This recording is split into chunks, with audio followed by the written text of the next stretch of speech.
Hi, parents. It's Robbin McManne here. Thank you for listening to Parenting Our Future, which is in the top 0.5% of all podcasts worldwide. Before we dive into this episode, I want to invite you to join my membership site, the Parent Toolbox.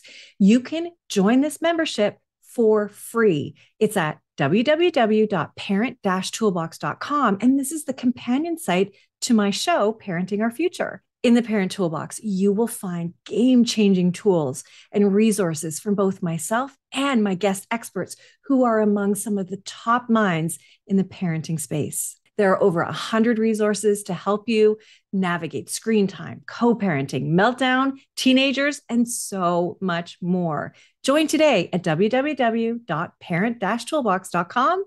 Now back to the show.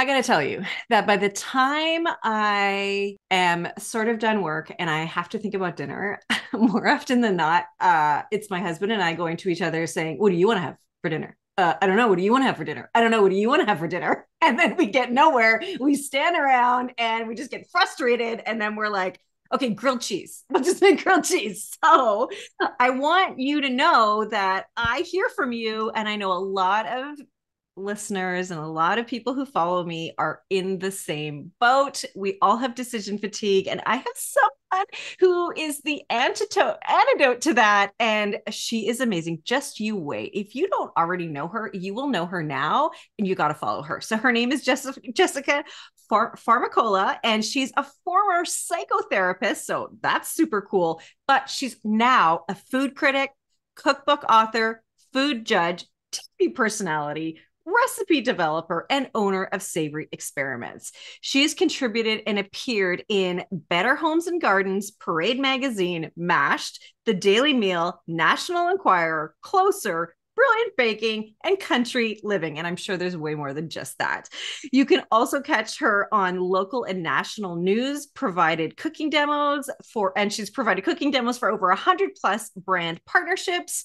And she uses her 4S philosophy to help home cooks enjoy their time in the kitchen and make restaurant quality meals. She's in Baltimore. She's a mom to 2 kiddos as well. Welcome, Jessica. I'm so happy to have you here. Thank you for having me. I'm excited to be here and chat with you guys. All right. Well, let's talk about you first, and then we'll talk about me. No, I'm kidding. We'll talk about you first. And you are a former psychotherapist, so that's like a pretty serious. That's a pretty serious background to just turn and now work in a whole entire different industry. So tell me how you came to doing this work. Well, it's a long story, but a simple story, I guess you could say. So I was a psychotherapist for many, many years. I worked and I was the director of an outpatient psych unit. I worked with dually diagnosed individuals, so addiction, substance abuse, and another psychiatric disorder. And it was hard, but I really liked it. I liked the adrenaline rush of it. I'm that kind of person that just likes to stay busy. So being in an emergency room and having all of these patients that really need help was satisfying to me. And then running a department was as well. But in that time, I got married, and my husband and I realized that we were going to have a little bit more difficulty getting pregnant than we originally anticipated. And a lot of people go through that. So we started fertility treatment and IUI, IVF. And during that time, I realized that I needed to find something for my own self-care that would help me not think about that. But a lot of things also have to do, like TV and books and movies, felt too much like work at the hospital for me. So I needed to find something that was neither of those things. We both come from big Italian families that do dinner every night together and Sunday meals. And we live in Baltimore. None of our family lives here. So we decided that we were going to start doing Sunday meals with our friends and all of our other transplants. And friends started asking me for the recipes I was making. And I don't know if this was stupid on my part or smart, but I'd always make something new. I don't know. I wouldn't recommend nowadays to make a new recipe you've never made before on a night when you're serving 8 to 10 people dinner. But at the time, that was like my risk taking. Felt good. It was an adrenaline rush. But they'd ask me for the recipe, and I realized that I was really bad at following recipes too. I always tweaked it and kind of made it my own. But it forced me to start writing them down. And one day at work, I was supposed to be seeing a patient, and I Googled how to start a blog. and this is 2010. I had no idea that other people are writing about food. I had no idea that there are food bloggers, like actual food bloggers. I didn't realize that the blogging world in itself was as large as it was. And this is before Twitter and Instagram and influencers and all of these other things. So I was quite literally just writing down recipes with no images, nothing. And the only people reading them were our dinner party friends and maybe a couple of family members. And about 6 months in, I remember coming home and telling my husband, because they have analytics on them, that somebody that wasn't one of our friends was looking at my blog today. They were like 5 people from Washington State and Texas and just others. I knew that it wasn't my friends because my friends aren't there. Yeah. And I was amazed by this. But to me, it kind of raised the bar. And I was like, well, what can I do with this?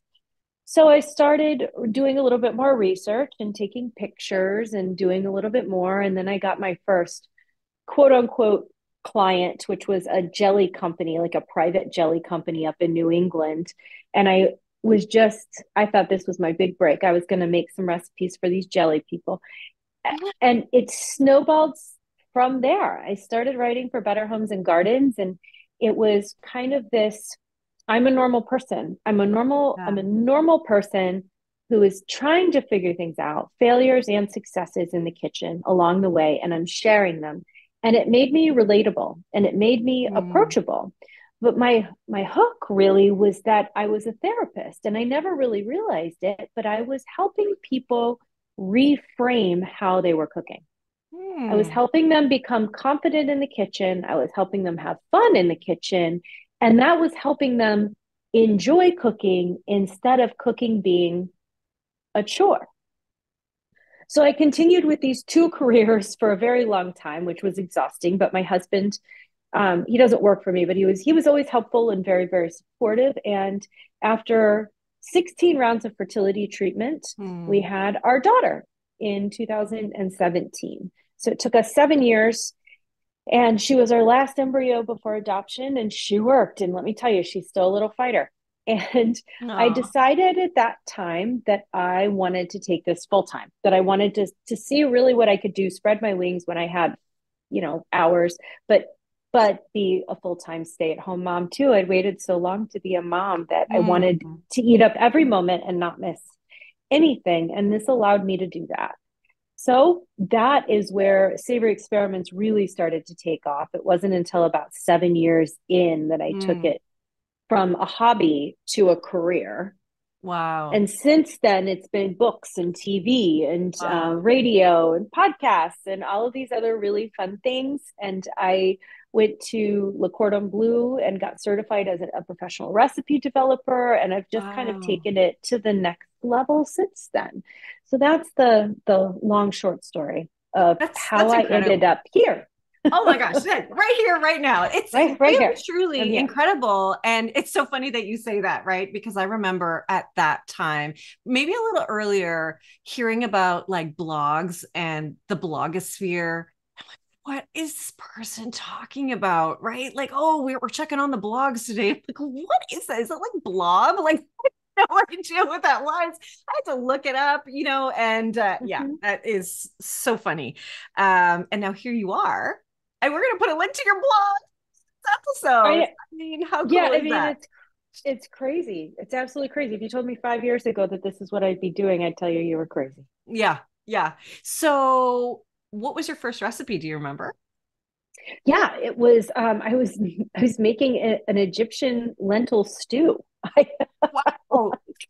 totally out of my, but that was kind of my thing. I like to challenge myself in the kitchen and learn about new ingredients. So I chose something that was out of my wheelhouse. So it was a red lentil stew, and I made some flatbreads, like some unleavened flatbreads, and I think something with pork, which I don't remember exactly what it was, but it was something with pork. That's very cool. Okay, well, you've got to check out, or anybody has to check out your, well, Facebook or Instagram. When I look at your Instagram, it is just a beautiful array of delicious looking food from, I mean, from everything from a cocktail to a candy apple to dip for veggies. So I love what you've got. And I have to tell you, like, you're somebody I need in my life because it's not like I don't like to cook. And again, I did mention this isn't about me, but I think that I can relate to a lot of people too. Like, I just don't have that many recipes in my head. I need help to come up with new and different things. And, the only way that we've come up with new and different things lately, my husband and I, is getting boxed meals delivered, right? Not like the HelloFresh idea and that sort of thing. So, as a busy working mom, a lot of us are facing that. I have always worked as a mom, and so I want to know what your thoughts are on the overwhelm that we are all feeling, the burnout that we're all facing as moms, doing everything. And that's a conversation for another episode. But how do you feel about those sort of shortcuts where you get a boxed meal? Or what do you say to moms when they're overwhelmed? I love the idea of the reframing too. So I kind of, it's a big question, and yeah, take it away. My first thought is that I'm in your boat sometimes too. I mean, today Mm. I cooked all day long. I cooked and took photos. I 10 minutes before we started finished with some cranberry sweet rolls that are still sitting on a table behind you. Oh. And by the time I'm done in the kitchen, I don't feel like cooking again either. And there Yeah. are nights that I'm busy that I don't feel like cooking either. And there is absolutely no shame in pre-boxed meals. Mm. There is no shame in having a backup frozen pizza in your freezer, Yeah. because the more you push it, the Yeah. less you're going to want to do it on the other days. But it's all about balance. Isn't life about balance? So for me, it's about the quality time with my family and not necessarily if Mm. the meal is like fully home cooked. Not going to lie, we have gymnastics tonight. We're going to Chick-fil-A, you know, Ah! but I'd rather spend that time in the car with my kids Mm-hmm. eating Chick-fil-A and talking about their day than cooking and telling them to hurry up because we need to get to gymnastics. Like Mm. that to me is the balance of reframing. Now, there are other nights tomorrow night. We don't have anything where we will cook at home, and I'll plan that out. My tips for most people are it's fine if you get the box stuff. I mean, at least you're at home and you're cooking. Mm. And it's usually, fresh ingredients, and it gets you out of that rut of recipes and finding new stuff. But you can also plan ahead. Planning ahead helps me immensely. Like Sunday, I'll sit down and I'll find a couple of recipes. We play this really fun game we call Recipe Roulette, where we find either a blog or a cookbook or a magazine, and we turn to a random page and no takesies, backsies, that's what you're making. And that's how and sometimes it's stuff that like we would have never picked out. We would have never picked off a menu even, but it helps try new ingredients. It helps our children try new flavors. And the other thing is that I really love it when people cook as a family. So it Mm. shouldn't be an I have to go cook dinner. It's Mm. a we have to go cook dinner.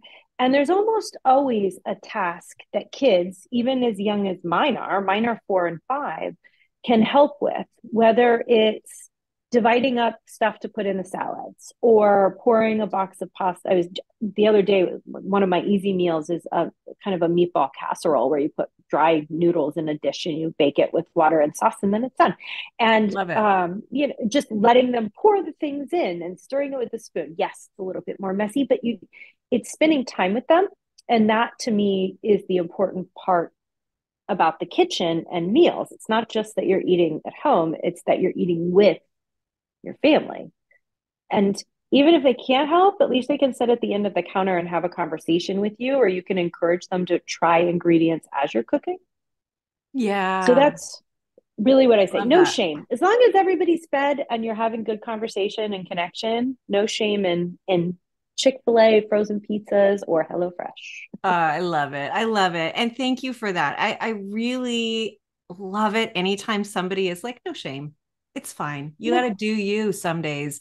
And I definitely have had a box of mac and cheese or a frozen pizza that like, here you go, guys. In fact, we had pizza last night because we're like, oh my gosh, we got to have a plan for Mondays.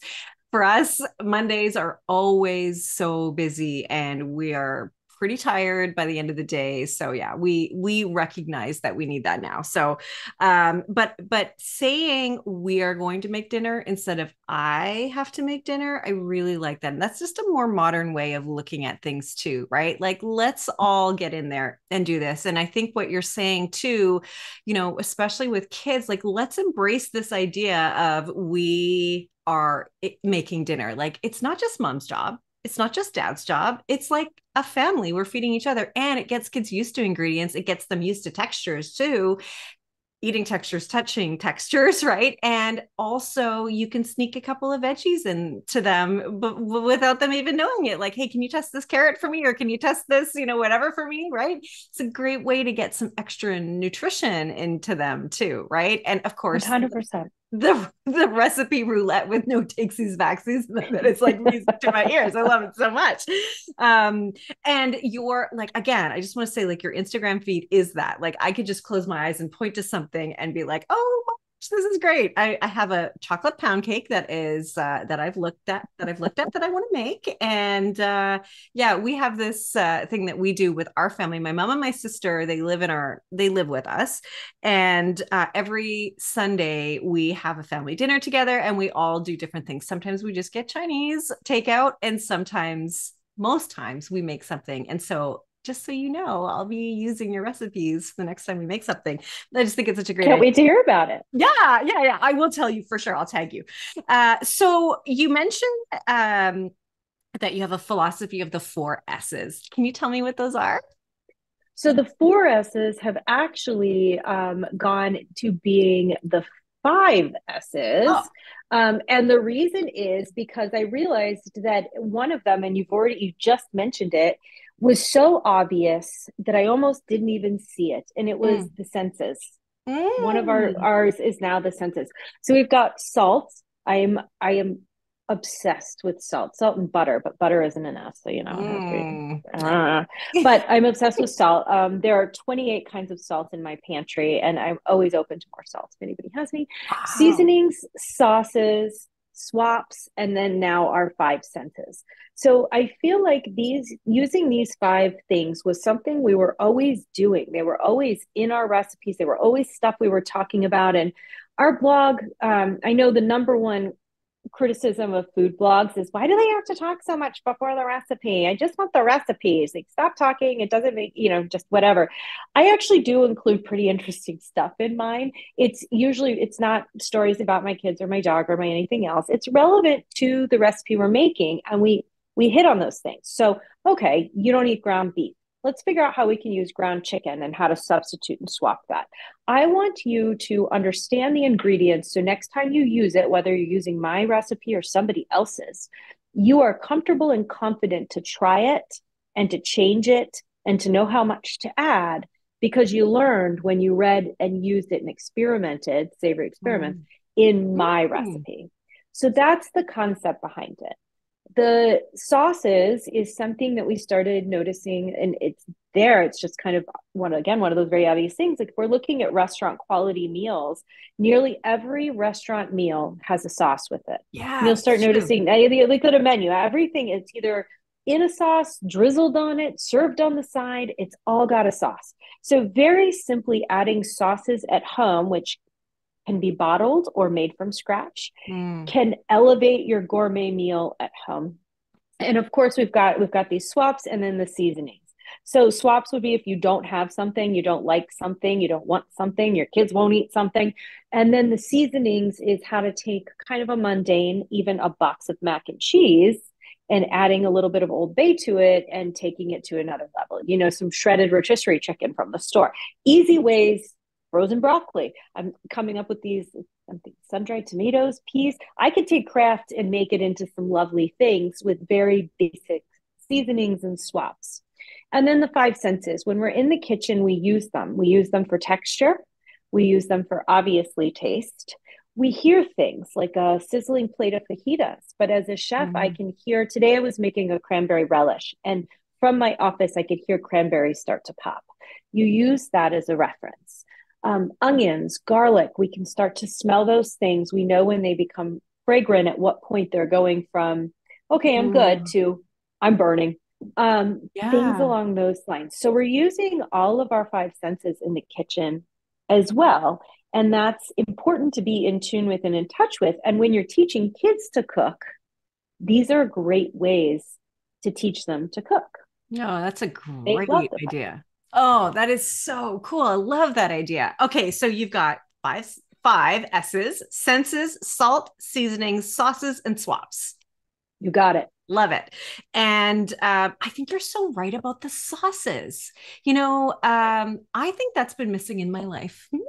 For real.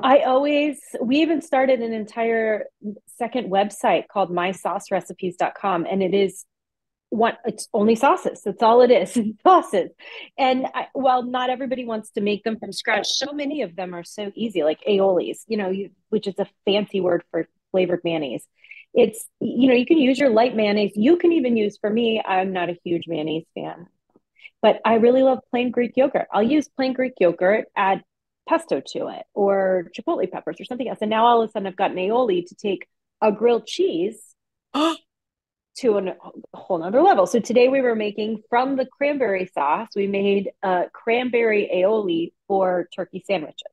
So it's just kind of thinking outside the box and taking these sauces to really make something amazing out of them. But no shame in having a bottle of balsamic reduction in your fridge or chipotle aioli. You can even take ketchup and put cayenne pepper in it, and all of a sudden it's something new and interesting. Cool is that? And I would assume that you can make a big batch of sauce and separate it and freeze it, right? 100%, depending on what it is. There's a couple that will separate depending on what Mm. it is, but something like aiolis, I don't think mayonnaise freezes too well actually, but Might not. ketchups, mustards, things along those. Cheese sauces you could probably do if you heated it Yeah. up from frozen. But we include all of that information in all of our recipes too. On the sauce site and also on the website, we have make ahead, freezing, and storage instructions for every single dish. That's so cool. I can't believe you have mysaucerecipes.com. I love it. It's the coolest thing ever. I love it so much. Okay, that's so great. Oh, I'm going to impress all of my friends because of you. Just like, oh, I'm going to have more dinner parties. Okay. Okay. So the other thing about having kids in the kitchen is that it's not just about the food too. It's also lessons in fractions and adding and subtracting, right, and conversions and that sort of thing. As a Canadian, I get a lot of recipes that are metric and imperial, so there's always some kind of conversion happening, and of course my measuring stuff has imperial on one side, metric on the other, so we kind of live growing up with that. So what else does it do to help your kids in the future, just being in the kitchen and knowing how to cook and embracing this whole area? So one of the things we've been talking a lot about in the food realm is millennials and the generations after don't seem to have basic food skills. Mm. Parents did a lot more for them than maybe our latchkey moms Selves. did. Unfortunately, Yeah. yeah, I know. Yeah. I'm not trying to date myself, but I'm in my 40s, and Yeah. I knew how to make my own box of mac and cheese. There was no Easy Mac in the microwave, and but kids these days don't go to college not knowing how to make a piece of toast. Like, how do I make toast? Well, put it in a Come on toaster. now. How do Yeah. I boil an egg? How do I make mac and cheese that's not Easy Mac? Very things that we might think of as being very basic are skills that seem to be lost in some of these generations. And I think that that's sad because that also means that generational recipes will soon be lost too. Mm. That moms and aunts and grandparents are going to die off. And if people have not embraced the kitchen and learned in the kitchen, those recipes might also go because they're not written down anywhere. It's a handful of this and a dash of this, and it tastes like this here. Mm-hmm. But it's also the process. So it's a process of learning these basic skills and these basic tasks. But for me, it's also opening them up to new things and new cultures and developing self-esteem.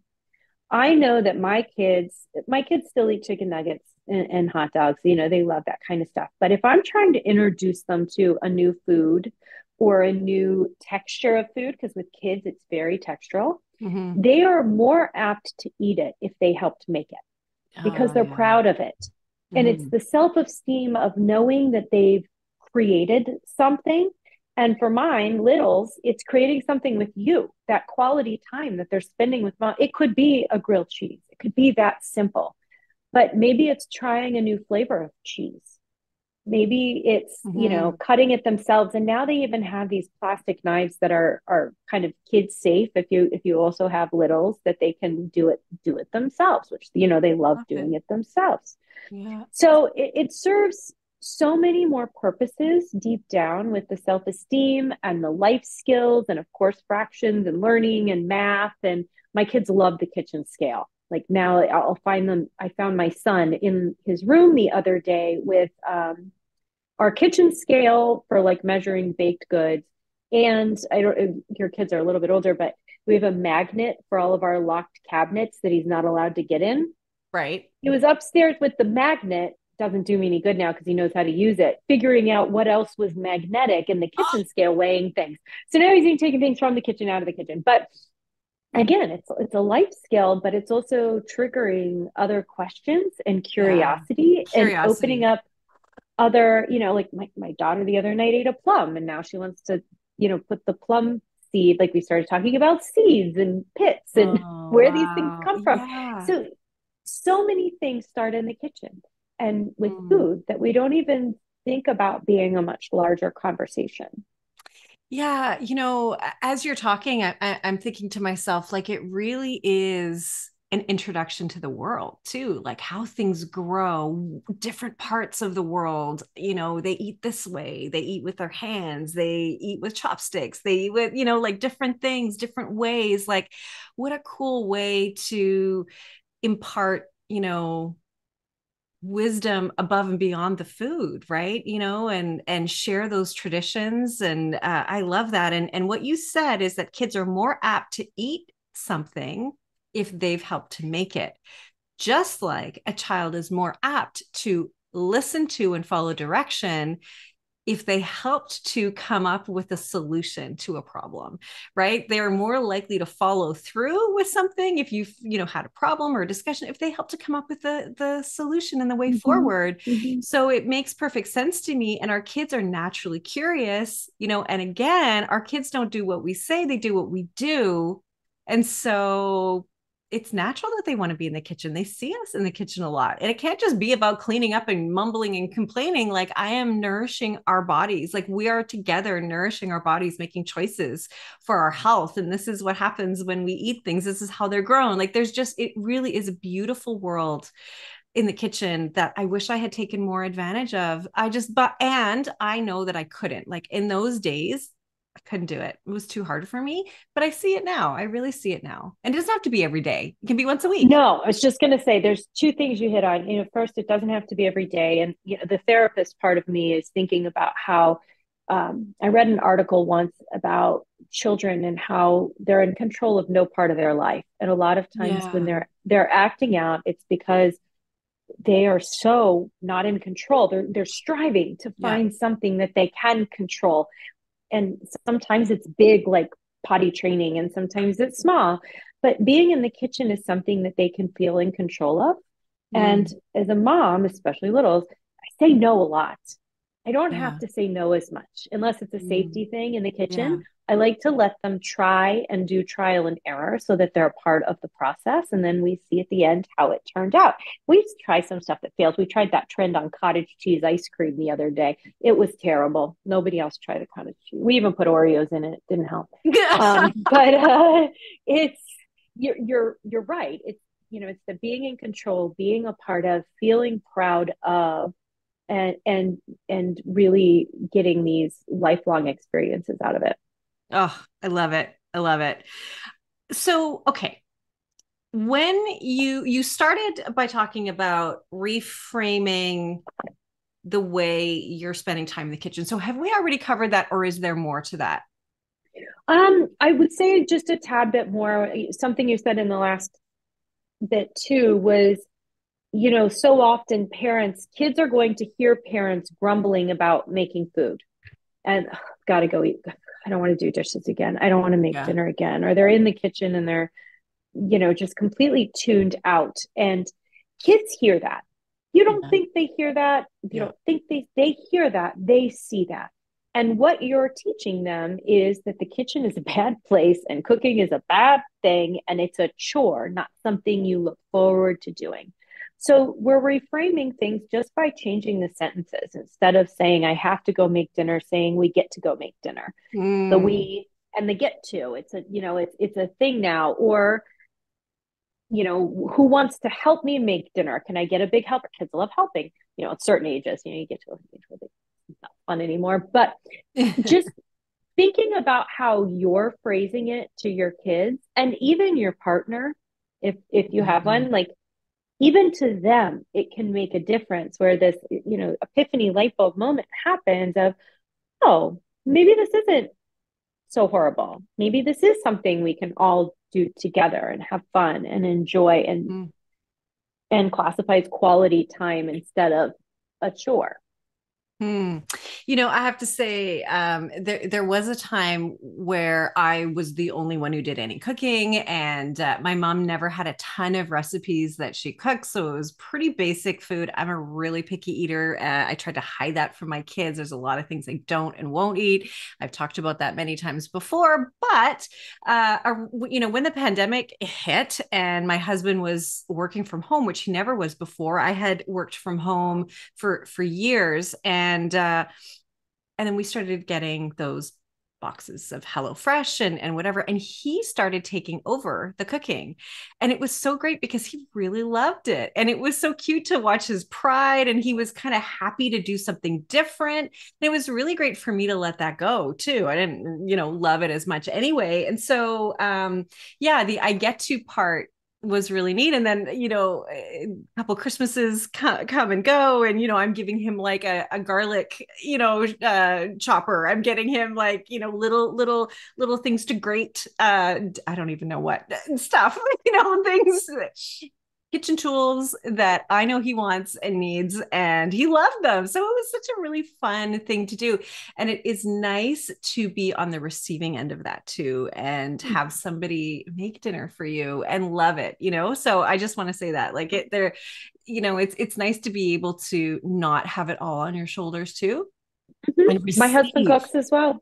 He Yeah. cooks as well. He loves the grill. We just got a Blackstone. He's really obsessed with that right now. But um, you also can learn to cook at any age. You can Oh, be good one. 60 and 70 and learn to cook. This isn't like I'm going to decide to go be an Olympic figure skater tomorrow. You can still learn to cook. Even Yeah. if you're sitting down, I've had some people email me and say, hey, I can't stand for a long period of time. Can you recommend something I can make that's like within 15 minutes and I need to be sitting? Of course, we can always find something. We can always adapt and make this possible. But you can be any age and learn how to cook.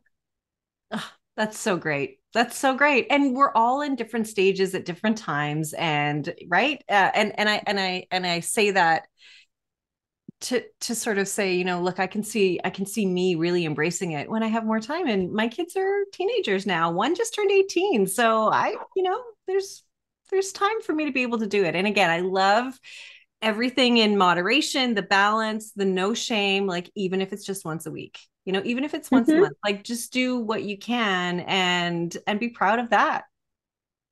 100%. So great. Okay, so couple of things I want to talk about really quickly.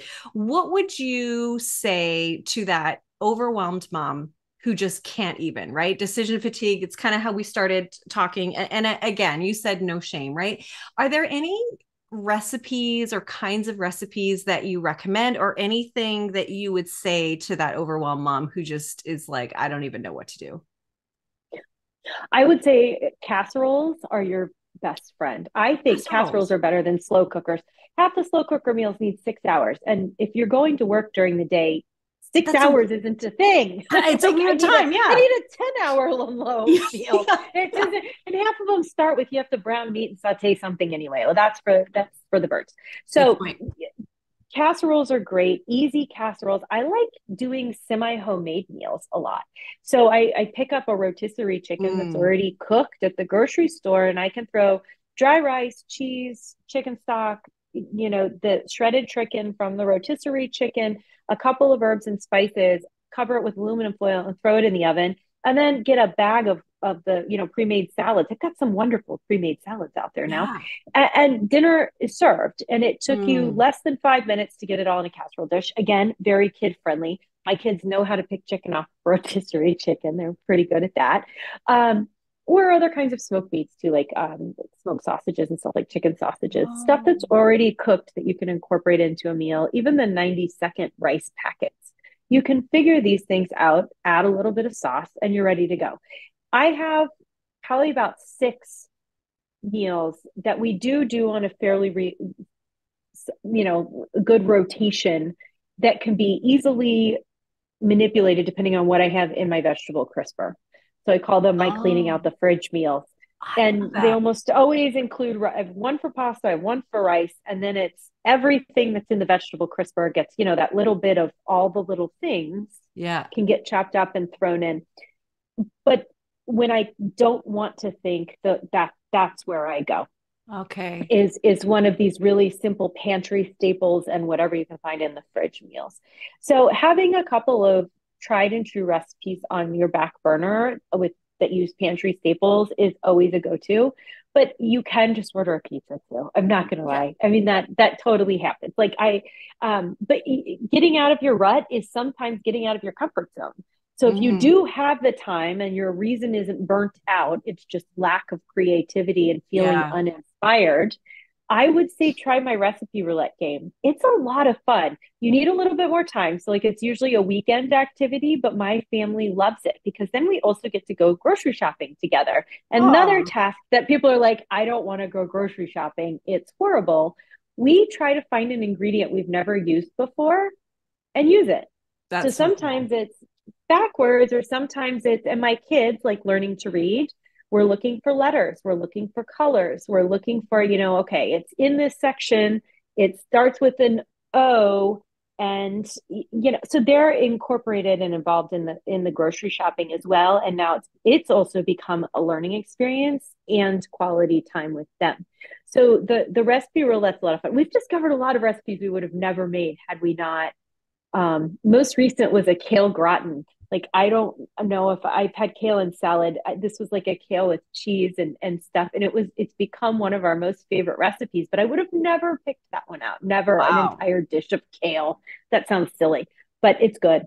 Wow. That is so cool. Okay. Well, I just want you to know that I'm going to take this really cool 8-day course on how to be a better home cook. And I think you might know a little bit about it. So let's talk about the course that you have for free, It please. Because I it's literally it's am going to take it. I'm signing up as soon as we're done. you should, and it's easy. It's not time consuming. I'm not like teaching a whole class. You don't have to watch any videos. All it is 8 days of getting an email from me, and in the email we go over some of the basics. So there's some people that are more elaborate home cooks that this Mhm. might be a little bit above, but everybody said they've learned something. So we go over our most common kitchen tools. Like, do you have all of these things? Some things that might make your life easier, like the garlic press or the microplane, or stuff along those lines. My favorite food tool is a mini food processor. I love it. I use it for everything, and I use it for chopping things because I hate chopping. Mhm. So, all of those basics. And then we start talking about our 5 S's and how to easily incorporate them into our meals and how to make things feel more gourmet at home. Simple things like if we're going to have mashed potatoes, asparagus, and salmon, our usual selves would put them on a dish like a cafeteria plate, mashed potatoes, salmon, and asparagus. What if we layered them? What if we put a dollop of mashed potatoes and then 3 pieces of asparagus and then the salmon on top and then did a little Madeleine sea salt and a balsamic reduction? All of a sudden, we've taken the same ingredients and made it restaurant quality just by layering them. So silly things like that we don't think about, but it's all the restaurants are doing to take it from one space to the next, little tricks and secrets. We talk about sauce making. We talk about picking new recipes. And I encourage community. So I actually will respond back to any of the emails that people send us along the way of, hey, what about this? Or can I try this? Or what do you think about that? So people are really in touch with me and like the communication there. And again, it is free. There's no gimmick, there's no anything. You give me your email, Give me your right email. There's some people that sign up with silly emails and like that doesn't do you any good because I can't send this to you if you don't have an email. So send me your email. And there's also PDFs on all of them. So if you're one of the types of people that doesn't want to bookmark it mobilely or digitally, you can print all of this out and keep it at your house. Like I have a conversion sheet for metric and imperial and cups and ounces and all the like the ones that people are always Googling. Yeah, yeah. We have a cheat sheet for that. We have a Brilliant. cheat sheet for marshmallows and meat temperature cooking guides and all of these things that you can print out and put on the inside of one of your cabinets or on your fridge and have handy and easy and ready to go. Oh, I love it. Okay, so you said your favorite kitchen tool is a mini food processor. Okay. Yeah. Okay, that's cool. What is another one of your favorite tools? I use I go through wooden spoons a lot. I know that sounds silly, but Yeah. wooden spoons are so great because they don't get hot. So I've got, Ah. a million burners going at the same time. So if I leave something in a pot while I'm running around doing five other things, it doesn't get hot. I don't burn my hand when I come back again. So I buy those in bulk. It doesn't have to be like an expensive spoon. The mini food processor, I use my immersion stick blender a lot because then I don't have to transfer something from point A to point B. I can just use it in the pot. Mm. And a microplane. I love garlic.